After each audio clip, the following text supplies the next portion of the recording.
Bonsoir à tous, il est 19h à Tahiti, 19h30 aux Marquises et 20h au Gambier. Voici les titres de ce journal. La grève devrait être effective ce soir, minuit, auprès des deux sociétés qui assurent notamment la sécurité à l'aéroport de Tahiti-Fa'a. Filtre et contrôle des passagers, mais aussi du personnel devant accéder aux pistes risquent d'être ralentis. Cela pourrait impacter les vols à partir de demain matin. Kaoli Vast et Johan Duru se qualifient pour les quarts de finale aux Jeux Olympiques de surf. De belles conditions et un hit décisif pour Kaoli Vast face au numéro 2 mondial Griffin Colapinto. Résumé de cette journée dans ce journal. Et nous serons en direct de Te Ahupo avec Heyali Tayata et son invité Max Wasna, le président de la Fédération tahitienne de surf. Avec eux, nous ferons un peu le débrief de ces résultats. Elle tente d'adoucir le quotidien des patients hospitalisés et démunis. L'association Atoro Terima accompagne les plus fragiles et donne le coup de pouce nécessaire à la sortie de l'hôpital.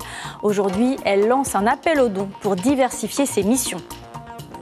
Et puis la crise se poursuit en Nouvelle-Calédonie. L'insécurité et le chômage entraînent de nombreux déménagements dans des quartiers plus sûrs ou dans d'autres pays. Certains déménageurs calédoniens enregistrent jusqu'à 60% de hausse de leur activité depuis mi-mai et le début des émeutes. Mais avant de développer ces titres, ce drame survenu ce midi à côté de la clinique Paofei à Papeete. Après une averse intense, un arbre est tombé sur la rue, s'écrasant sur une voiture garée en dessous. Son occupant, âgé de 23 ans et présent dans l'habitacle, est décédé. La circulation a été fermée le temps de l'intervention des secours afin de tronçonner et dégager l'arbre. Une enquête est ouverte pour éclaircir les circonstances exactes de ce drame et déterminer les éventuelles responsabilités. On écoute les témoignages recueillis sur place par Jérôme. J'ai juste eu le réflexe de freiner, mais j'ai vraiment entendu le fracas de l'arbre. Et j'ai aperçu qu'il y avait un jeune homme dans la voiture sur ma droite. Il y avait un jeune homme dans la voiture. Donc avec les éléments qu'on a, la tronçonneuse, les véhicules tractopelles et avec le véhicule des pompiers, on a pu donc sortir cet arbre dans un premier temps et ensuite passer à la désincarcération puisque le véhicule était complètement écrasé. Ce qui est difficile, c'est de connaître vraiment l'état de santé de leur système racinaire. Et donc là, on s'aperçoit qu'effectivement, l'arbre à sa base était complètement fragilisé. Sur le front social, la grève se poursuit à ADT, à l'OPT, qui pourrait être rejointe ce soir par South Pacific Sécurité et Tahiti Sûreté. Les préavis prennent fin ce soir à minuit. Selon Atiaimoa et la CSIP, les négociations sont au point mort depuis 2 ans. Pour l'heure, aucun accord n'a été trouvé. Principal point d'achoppement, les modalités d'application du 13e mois. La grève pourrait être effective demain et aurait des conséquences sur les vols internationaux. On voit cela avec Caroline Fary et Mirko Vanfo. Ils sont le point de contrôle entre l'extérieur et l'intérieur de l'aéroport. Entre les agents de sécurité des deux sociétés sous-traitantes d'ADT et leurs directions respectives, c'est un dialogue de sourds. Point d'achoppement, les modalités d'application du 13e mois. Aujourd'hui rattachés à la convention collective de gardiennage, les employés ne souhaitent pas basculer sur le code du travail qui leur ferait perdre des avantages sociaux. On ne peut pas revenir sur ces avantages sociaux. Donc, nous sommes restés sur nos points, hors de question de céder. Il s'agit des carences et de l'ancienneté. Et 1,5% d'ancienneté, au-delà de 10 ans. Côté direction, on assure que des efforts ont été faits depuis 2022, avec notamment une revalorisation des salaires et une proposition de mutuelle qui compenserait les carences. On ne reviendra pas là-dessus. Pour l'instant, on est bien d'accord qu'on a fait un énorme effort, augmentation de 20% des salaires. Le 13e mois, ça représente plusieurs millions. Les primes de Noël, jour de l'an, les primes d'assiduité. Je pense qu'aujourd'hui, il est difficile de faire plus. Il veut retirer les carences, quelques carences sur le 13e mois et ne pas nous donner la totalité du 13e mois. Et c'est ça qui vous dérange. Voilà. Les agents de sécurité exercent un contrôle à la fois sur les passagers se présentant à l'enregistrement, mais aussi sur les personnels navigants et les employés de la plateforme aéroportuaire. Par exemple, si un avion doit atterrir, il faut qu'il y ait le personnel au sol, les bagagistes, tout ça, pour les accueillir, les agents comptoirs. Mais eux, ils doivent se faire contrôler et c'est nous qui les contrôlons. En cas de grève, des perturbations sur les vols domestiques mais aussi à l'international sont donc à prévoir. Et on ouvre à présent notre page consacrée aux Jeux Olympiques.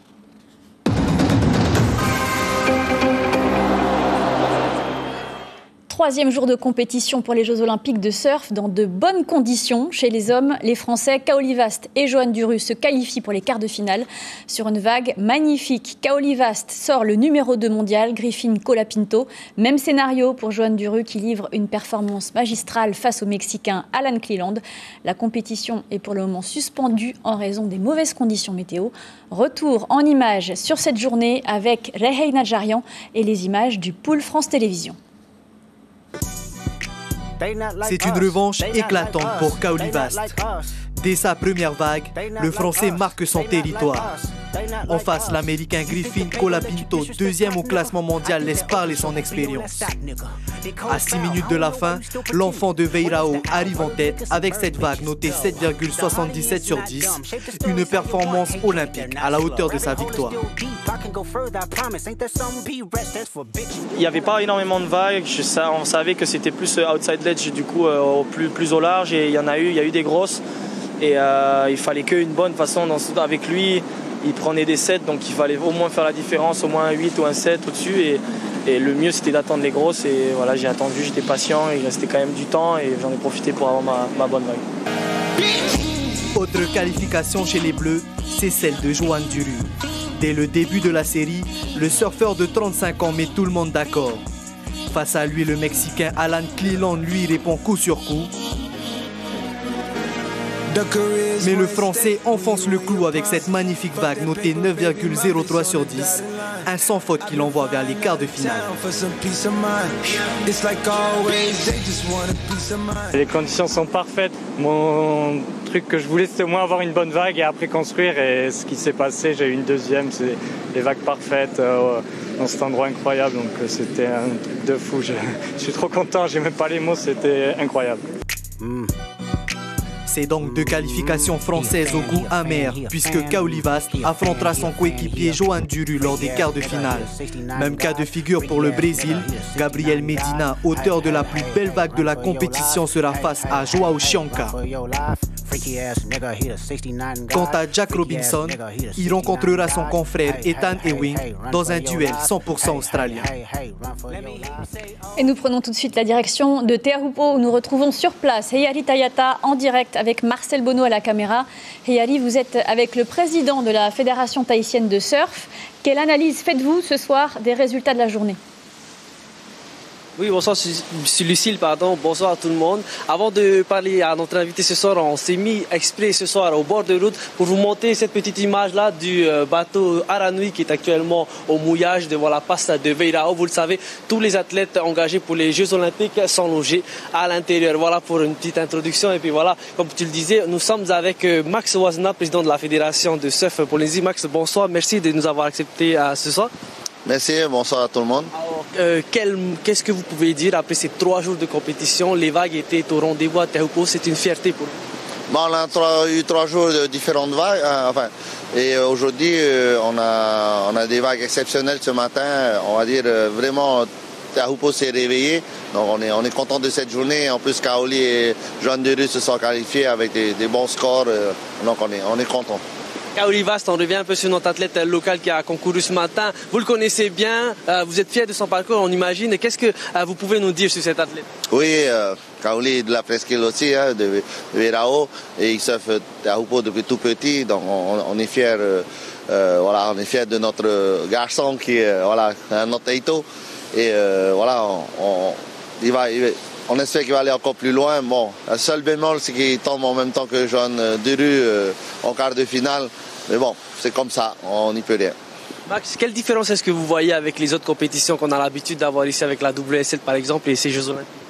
Disons qu'il y a un protocole assez bien réglementé, etc., avec des horaires bien précises. Par contre, il y a le positif, c'est de voir les athlètes passer devant la fan zone, une chose qu'on n'avait jamais vue auparavant. Après, un dispositif de sécurité, même sur le plan d'eau, avec beaucoup de water patrol. Donc ça rassure tout le monde et c'est bien et qu'on voit aussi tous les bateaux tous ceux qui sont d'ici, ils participent à l'événement. Donc je suis quand même très fier de cette organisation. Max, en tant que président de la Fédération de surf polynésienne, qu'est-ce que vous espérez, qu'est-ce que vous attendez comme héritage pour le surf polynésien? L'héritage, c'est déjà d'apprendre déjà de cet événement parce que c'est quand même quelque chose d'exceptionnel, les JO ici à Tahiti. Mais deuxième chose, c'est l'humain aussi, de former tous ces water patrols, toute la sécurité, l'organisation, nos juges, etc. Mais aussi au niveau matériel, on est en train de voir d'hériter ça, mais aussi il y a un après-JO, c'est-à-dire que surtout pour nos jeunes d'avoir un héritage, d'avoir une collaboration avec la Fédération française de surf, avec M. Jacques Lajoukoum, qu'on a passé quelques jours ensemble pour mettre en place vraiment un projet sur plusieurs années avec notre jeunesse et avec nos surfeurs. Merci beaucoup Max. Voilà Lucille, ce qu'on peut dire un petit peu du côté de Teahupo'o, au moment où l'on se parle, il fait encore assez mauvais temps, donc on reste encore en attente, mais il est fort probable que la compétition soit suspendue demain. Merci Eli Tayata, Marcel Bonneau à la caméra avec votre invité Max Foisna en direct de Teahupo'o. Et au-delà de l'événement sportif et de l'effervescence autour de ces Jeux, c'est aussi une prouesse en matière de sécurité. Les athlètes, mais aussi les nombreux fans présents au PK0 sont sous la responsabilité des équipes de secours sur place, Ayata Tarahu et Melissa Chong. Ce bateau n'est pas ordinaire. Il s'agit du poste médical positionné sur l'eau. Cet après-midi, la compétition est suspendue.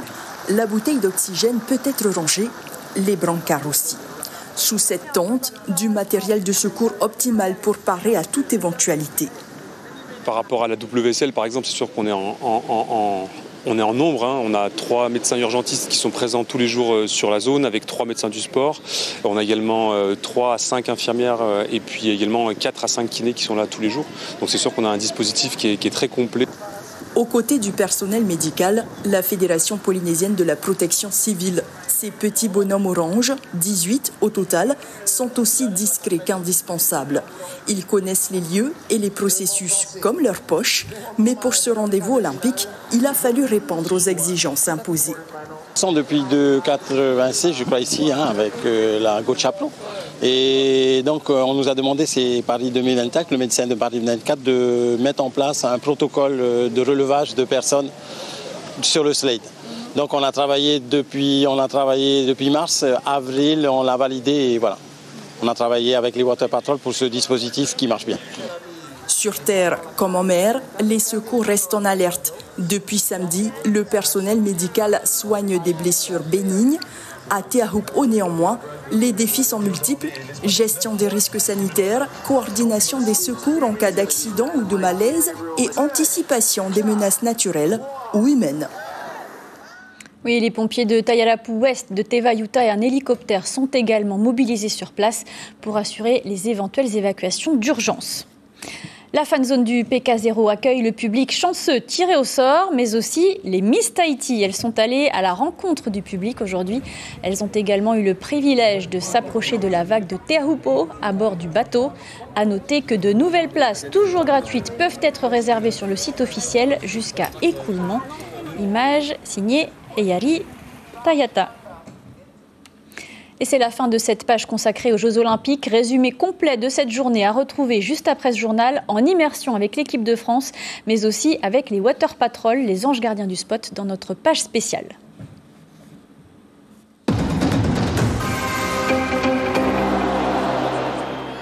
En surf, toujours cette image de la Polynésienne Tia Zebrowski, tout juste 13 ans, sacrée championne d'Europe de surf chez les moins de 16 ans et vice-championne chez les moins de 18 ans. C'était à Santa Cruz, au Portugal, ce week-end. Solidarité à présent avec ce Zoom ce soir sur une association qui vient en soutien aux familles nécessiteuses hospitalisées au Taoné. À Toro Terima, c'est son nom, a été créée il y a 5 ans. Elle propose de prendre en charge le permis de conduire, les billets de transport ou encore des packs d'urgence. Et elle lance un appel aux dons pour diversifier ses missions. Turoru Gerard, Jérôme. Un geste qui fait toute la différence, c'est la règle d'or de l'association à Toro Terima. Elle n'est jamais avare de subventions pour accompagner quelques dizaines de familles par an. Et dès son prochain, c'est devenu le quotidien de Françoise, présidente de l'association. On aide beaucoup plus les parents qui partent en évacuation d'urgence, qui n'ont pas les moyens d'avoir le passeport. Du coup, nous, on leur fait bénéficier des timbres fiscaux pour pouvoir avoir le passeport. Depuis 2019, les demandes ne cessent d'augmenter. Aujourd'hui, l'association souhaite étendre son dispositif. Tendre la main au bon moment, ça peut changer beaucoup de choses. Et c'est un petit peu le but de cette association. Si on ne dépense que ce que nous avons, à terme, on aimerait, si on a des finances, nous étendre peut-être dans les îles ou proches de d'autres services sociaux. Le principe, c'est vraiment d'utiliser les assistants sociaux dans leur quotidien et désengorger une situation qui se retrouve bloquée ou coincée à un instant. C'est main dans la main que Atoro Terima collabore avec le service social du centre hospitalier de Taoné. Cette coopération permet de répondre au mieux aux besoins des familles nécessiteuses.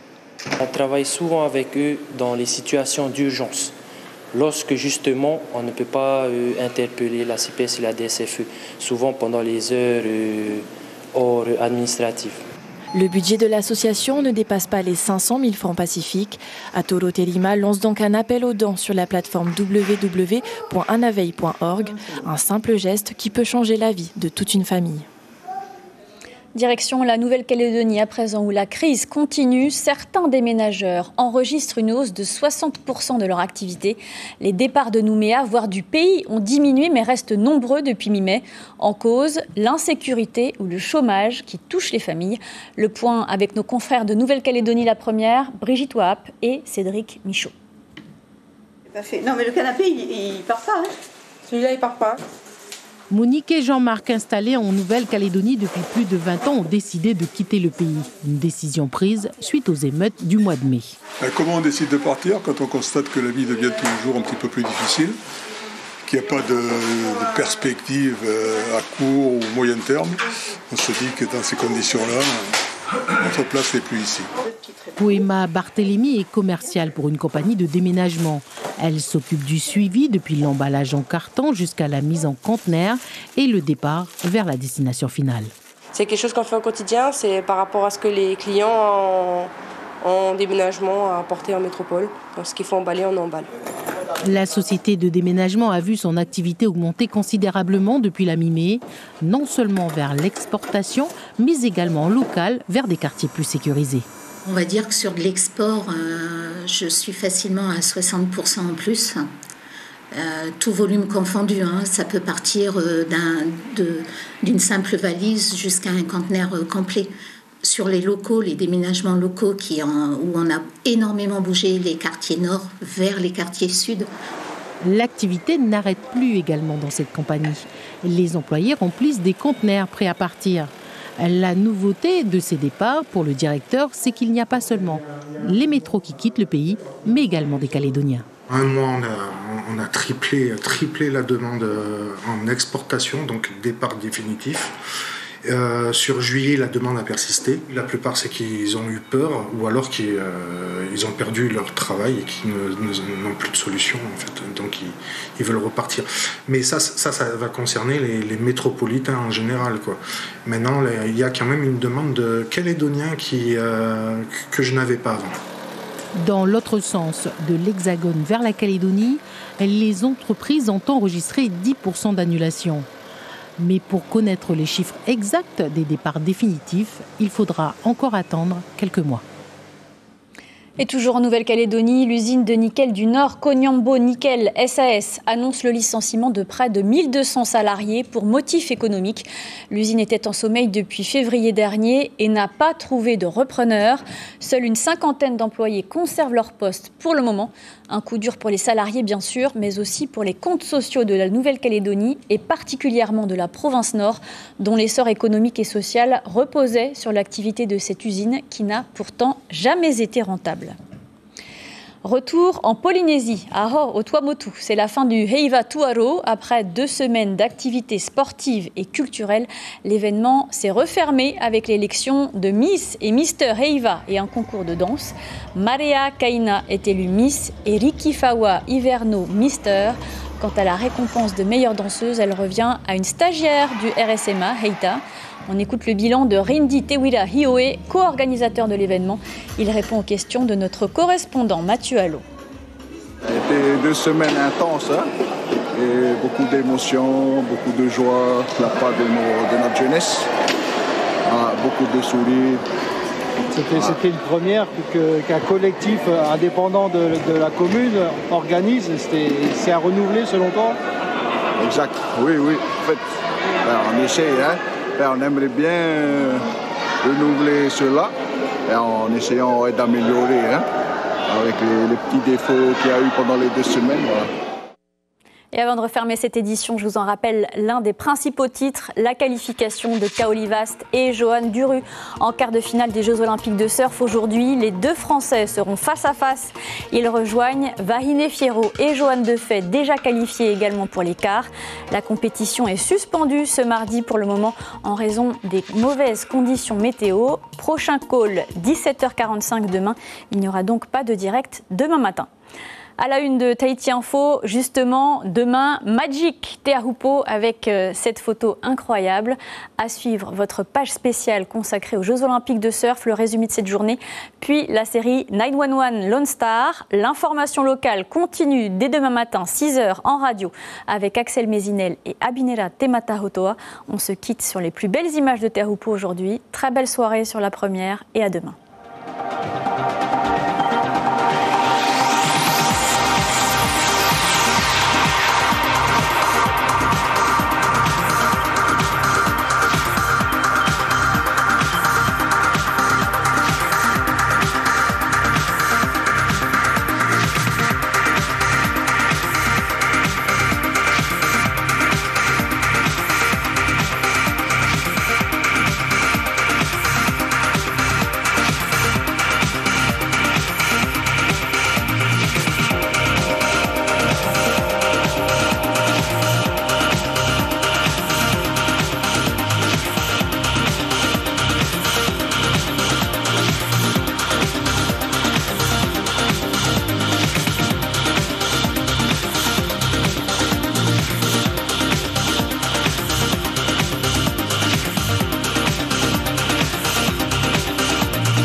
Retrouvez ce programme en replay sur notre site internet